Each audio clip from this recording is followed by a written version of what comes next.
بہت کم لوگ جانتے ہیں کہ کراچی میں مزار قائد پر موجود وہ قبر جہاں سب فاتحہ خوانی کرتے ہیں وہ دراصل محمد علی جناح کی علامتی قبر ہے۔ تو پھر سوال اٹھتا ہے کہ بانی پاکستان قائد اعظم محمد علی جناح کی اصل قبر کہاں واقع ہے؟ اس سوال کا جواب یہ ہے کہ قائد کے مزار پر موجود قبر جہاں لوگ فاتحہ کے لیے حاضری دیتے ہیں، اس قبر کے عین 25 فٹ نیچے ایک تہخانے میں قائد اعظم کی اصل قبر واقع ہے، جہاں ہر کسی کو جانے کی اجازت نہیں اور اہم ترین شخصیات کی بھی خصوصی اجازت نامے کے بعد ہی اس جگہ تک رسائی ممکن ہوتی ہے۔ سن 1960 میں جب مزار قائد کی تعمیر شروع ہوئی تو یہ فیصلہ ہوا کہ اس مزار کو میلوں دور سے بھی نظر آنا چاہیے، لہٰذا یہ طے ہوا کہ قائد اعظم کی اصل قبر کے عین 25 فٹ اوپر ایک علامتی قبر بنائی جائے گی تاکہ بانی پاکستان کا مزار میلوں دور سے بھی نظر آئے۔ قائد اعظم محمد علی جناح کی وفات کے بعد یہ بات تو طے تھی کہ ان کی تدفین کراچی میں ہوگی، البتہ ان کی قبر کے لیے جگہ کا انتخاب ایک اہم مسئلہ تھا۔ بالآخر محترمہ فاطمہ جناح کے مشورے سے موجودہ جگہ کا انتخاب کیا گیا۔ یہ جگہ اس لحاظ سے منفرد تھی کہ شہر کے عین وسط میں ایک بلند مقام پر واقع تھی اور کراچی شہر کی مرکزی شاہراہ کے کنارے پر تھی۔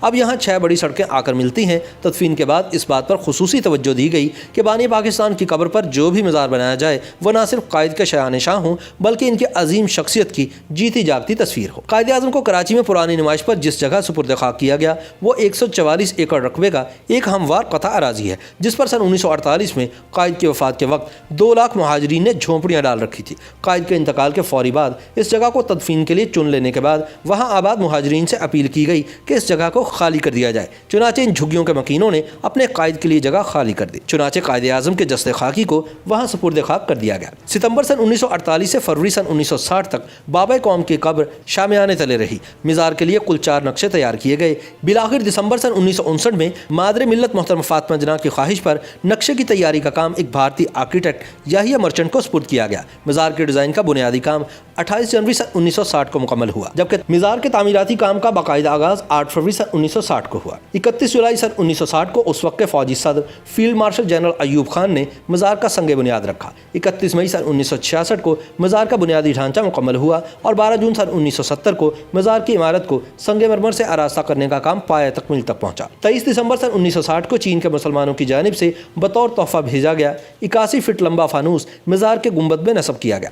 مزار قائد کی تعمیر پر 1 کروڑ 48 لاکھ روپے کی لاگت آئی، جو اس زمانے میں خطیر رقم تھی۔ مزار کا کل رقبہ 116 ایکڑ، مرکزی رقبہ 61 ایکڑ اور اطراف کے 55 ایکڑ پر مشتمل ہے۔ تاہم بہت کم لوگوں کو یہ حقیقت معلوم ہے کہ قائد کی اصل قبر ان کی علامتی قبر سے 25 فٹ نیچے تہخانے میں واقع ہے۔ مزار قائد کے 5 دروازے ہیں، جبکہ مزار کے مشرقی حصے میں ایک کمرے کے اندر 5 قبریں ہیں۔ مزار قائد پر فاتحہ خوانی پر جانے والوں کی اکثریت اس کمرے تک نہیں پہنچ پاتی۔ اس کی وجہ یہ نہیں کہ اس کمرے میں جانے پر اور یہاں موجود قبروں پر فاتحہ خوانی کرنے پر پابندی ہے، بلکہ اس کی بڑی وجہ لوگوں کی ان قبروں کی وہاں موجودگی کے بارے میں لا علمی ہے۔ یہ قبریں معمولی افراد کی نہیں بلکہ قائد کے سیاسی سفر میں شریک رفقائے کار کی ہیں۔ ان میں سب سے پرانی قبر لیاقت علی خان کی ہے، دوسری قبر سردار عبدالرب نشتر، تیسری محترمہ فاطمہ جناح، چوتھی وزیر اعظم محمد نور الامین، جبکہ 5ویں قبر بیگم رانا لیاقت علی خان کی ہے۔ رانا لیاقت علی خان کی قبر کے علاوہ باقی 4 قبور پر کتب بنگالی زبان میں بھی درج ہے۔ مزار قائد کا اپنی منفرد عمارت اور اچھوتا طرز تعمیر کی وجہ سے